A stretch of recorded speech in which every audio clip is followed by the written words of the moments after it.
Hello and welcome from 13,000 feet over the Pacific Ocean. Sorry, I can't stop to talk now. I'm in the middle of a dogfight with a man from Belgium. Yes, I'm sorry about that. More about how you can use the telephone to shoot down Belgians later in the programme. But first, our main review this week is Rocket Knight Adventures on the Mega Drive. And Violet, Top Gun Berlin, landed for just long enough last week to go behind the scenes of the most technically advanced concert ever staged.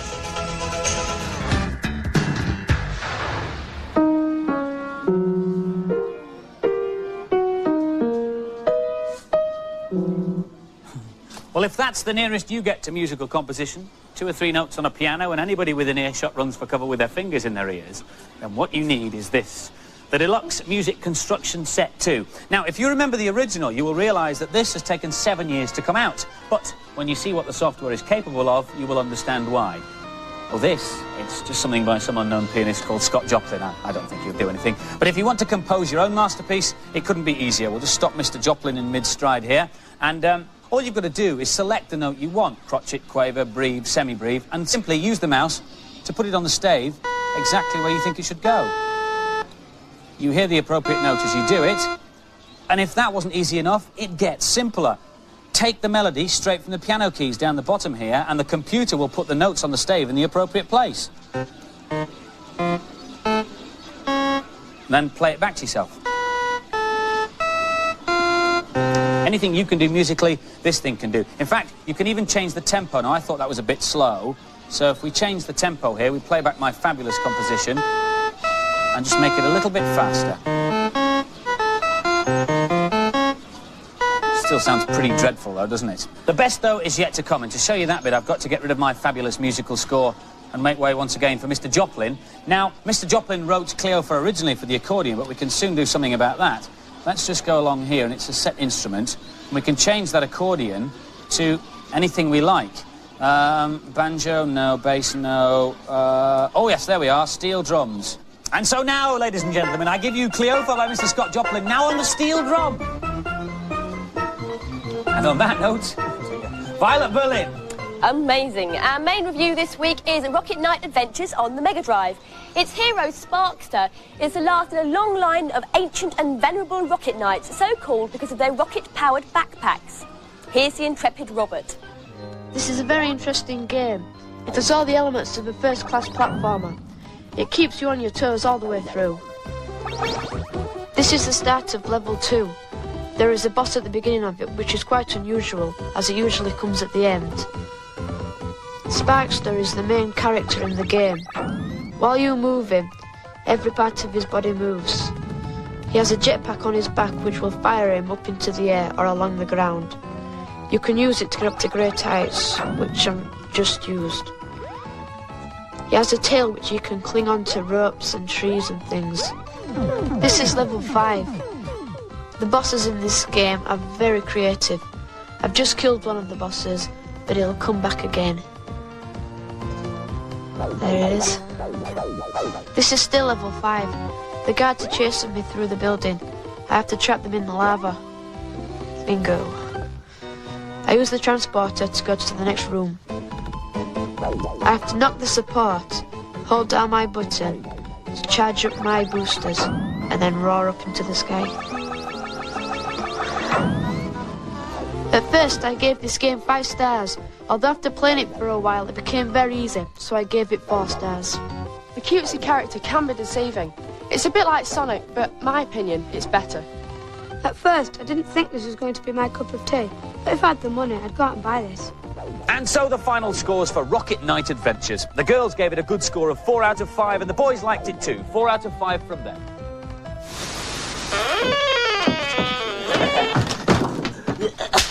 Thank you, Fertilers, and welcome to the most technically advanced concert ever staged. For my next number, I will be playing the music for Starwing on the Mexican nose flute with some very arresting visuals on the monitor screen. Now, to produce the arresting visuals, make sure both controllers are plugged in, but play the game only with controller number 1, and score more than 10,000 points. Then, when you die and go to the continue screen, by pressing Y or B, you can change your ship to any other ship in the game or any other object. Completely useless, but it looks nice and makes an ideal complement to any technically advanced, etc., etc. And now, for the moment you have all been waiting for. 1,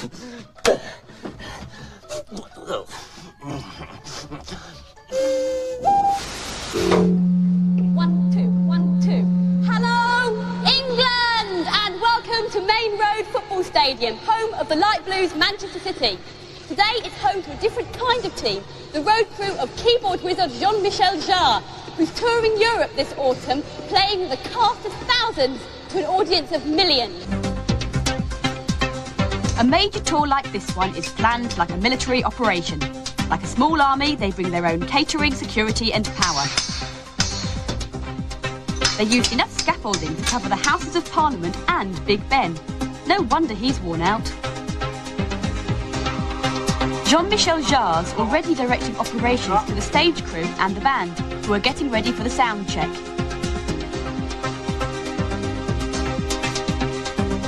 It takes 4 days to build the set, but things only really come together in the last 24 hours before the performance. Much of the music is stored electronically on sequencers. Sequencers are computer-controlled keyboards. They talk to each other using a musical instrument digital interface, otherwise known as MIDI.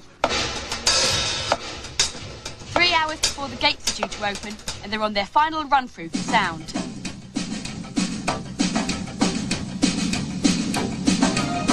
There was a rehearsal last night just for lighting, but because of the complexity of the show, the sound check can take longer than the event itself.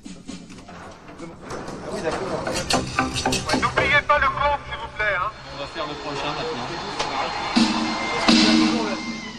I managed to snatch a few seconds with the man responsible for the tour's smooth running, technical coordinator Simon Ransom. This is where we control and process most of the visual effects of the show. Control for lights, sound, slides, all that sort of stuff is done from the 2 towers. And then above us we have the lasers, the slide projectors, a lot of specialist lighting effects that we use for throwing images out against the stage and against the screens that we have up there. The show relies on MIDI. Each component of the show uses the time code of the MIDI signal as a reference point. So here's the time code, 10 hours, 7 minutes, 54 seconds, and the frames keep going round. The frame's a 25th of a second. So if the drummer decided to hit the cymbal now, then that might trigger off laser animations or fireworks or a sequencer. The musicians on stage play live on top of all the pre-arranged events, and that's the crux of it. All everybody else has to do is follow their cue. The gates are about to open. I've just got time to ask Jean-Michel what he thinks about the people who say that computers are killing music. They're wrong because the emotions or lack of emotion is not the responsibility of the instrument, but the responsibility of the guy behind the instrument anyway, whatever it is, a tam-tam or a piano or a computer. The main difference between electronics and acoustics is the fact that with electronics you can be your own craftsman, you can shape your own sound, you can create your own sounds exactly like a painter is able to create colors. I mean, most of the time in rock concert outdoor, I mean, the performer is as big as an ant on a stage and people can hardly see or hear anything. And in that case, I try to start from my music as a musician and then to try to compose the visual track. Like when you are doing a movie, you do the soundtrack. In my case, I make the music and then I try to compose the visual track.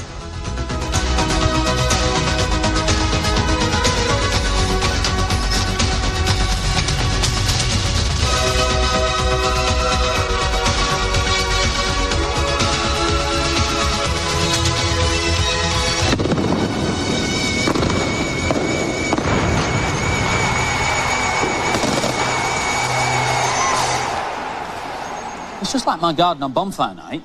Jean-Michel Jarre's European tour finishes in his hometown of Lyon in France on October the 12th. Now for this week's news and previews. The latest add-on for both Game Gear and Game Boy are these radio tuners. You simply plug them in where you'd normally put a cartridge and listen to the radio instead of playing a game. Unfortunately, it's FM only, but you do get a pair of stereo headphones. Should be in the shops in time for Christmas. Thunderhawk on the Mega CD is a helicopter-based shooter.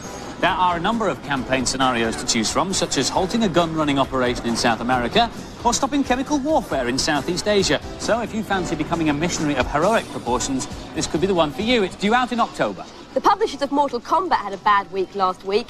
They were desperate to keep the cart from going in the shops before the official release date last Monday. Unfortunately, people came in demanding their deposits back because they'd managed to get the game elsewhere. This, by the way, is the SNES version. Yeah. Hello again, scrotty fertilers. The soothing effects of pets. When it's all getting too much for me, I like to keep calm by feeding my goldfish. To my piranha. There you go, Cuddles. Oh, what's that you say, Cuddles? Tell them the cheat for RoboCod on the Amiga 1200. Oh, good idea, right, I will. On the title screen, all you have to do is type in O.S. hit the spacebar, friendly, F-R-I-E-N-D-L-Y. Now, at any point during the game, you can hit the letter M, like so, and you'll be prompted to enter a level code between 1 and 55 to get to any new level, like this one here. Marvellous. Oh, steady there, Cuddles, steady. Daddy's here, Daddy's here. Oh, Still locked in battle, I'm afraid. This may look like any other flight sim, but it is, in fact, unique.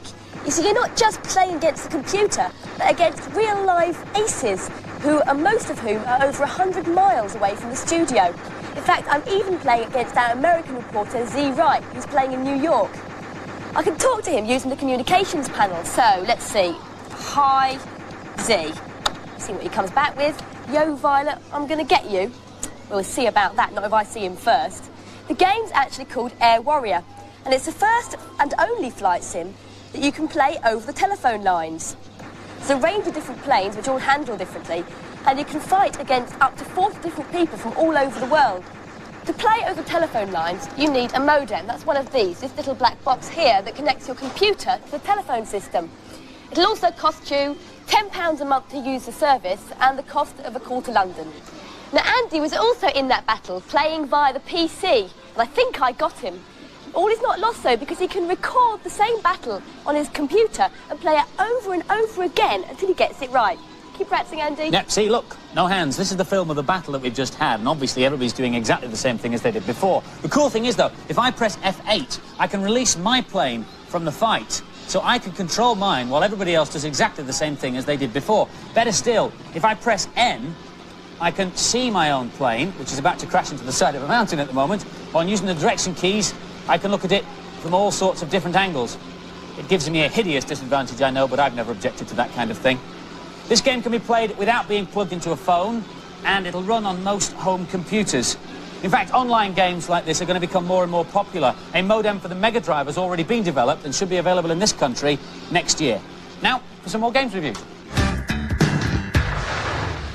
First Samurai on the SNES is a tale of good versus evil. The young hero must battle against the Demon King, with the good magic of the Wizard Mage to help him. Here's Andy. This is a classic conversion of the original Amiga game. First glance it looks the same. Once you get into it you'll find out otherwise. This is level 2, Time Express. Food baskets need to be hit to open them so I can collect all the food. Axes give me a special weapon, and this magic bell summons a sorcerer so a genie will come and help me when I'm in trouble. Here I'll use the magic bell to freeze the ball so I can get to the mystic runes, which are little red things in the corner near to my force. The little genie is going to be summoned and is going to freeze all the balls with a stiller.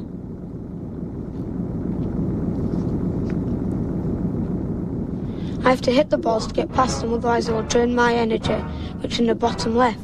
Little stars flying about regain my force. Here I broke through the wall with the mystic to get a mystic rune. I did this by summoning my sorcerer with the bell. My sword is going to go because I've lost all my life. It will regain again when I get some more diamonds when I kill some more baddies. Breaking through windows can earn you food, points or some extra baddies to kill. All in all, a good game, but definitely one for those who want a challenge. The graphics are good, but it would be better if you could have a change of character or even a two-player option. The sound and music has been improved from the Amiga version, but this game's just too old, too repetitive and too slow.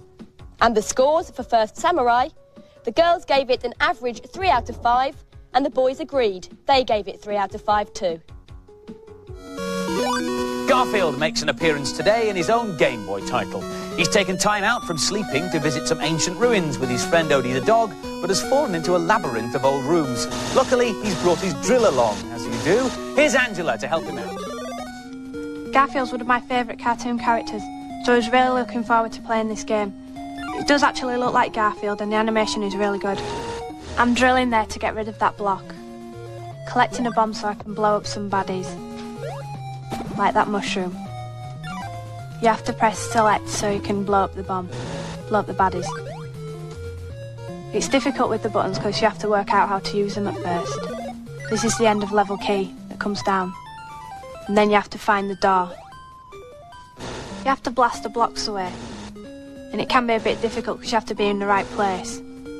But if you're not quick enough or you can't blast any more blocks, you can get a bit wedged in. It's difficult to find out how to jump. Got wedged in. This game, it gets harder and harder as it goes along. I got to level 17 before I just had to give up because it was so impossible. There's a lot of Game Boy platform games being released recently, and Garfield is not the best of them. Just forget it. This was very hard, but not very exciting. I wanted to put it down after about 20 minutes. And the scores for Garfield, the girls gave it an average score of 3 out of 5, but the boys didn't like it at all. Only 1 out of 5. Steady, Cuddles! Sit! Calm down! Hello again, Furtlers. Still on a fishy theme. This is a cheat for Ecco the Dolphin. Ow! On the Mega Drive. All you have to do on the code screen is type in the word please, followed by 2 letters like ZZ, for instance. They will take you to Ridgewater. You can also experiment with different sets of 2 letters to get you to other levels. Now then, if you'll just excuse me for a moment. Cuddles, Daddy's here. I don't know. And if you're a glutton for punishment, you can peruse some more of Nam's cheats on our Data Blast, which comes up at the end of the programme. To access it, it's very simple. All you will need is your Commodore Garden VHS video recorder. The bit of the programme to video is the credits, the bit at the end, read by the mothers of people who work on the programme. Then what you do is spool it back and play it forward again, but not at the normal speed. Watch this. You play it forward using your pause and your frame advance button. So it goes through really slowly, and then pages and pages of information appear for you. Over 90, in fact, and all completely free of charge.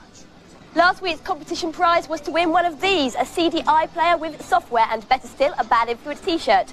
The question was, what do the initials FMV stand for? And the answer is Full Motion Video. The winner was Helen Thompson from the Isle of Man, and the prize will be winging its way to you. Congratulations.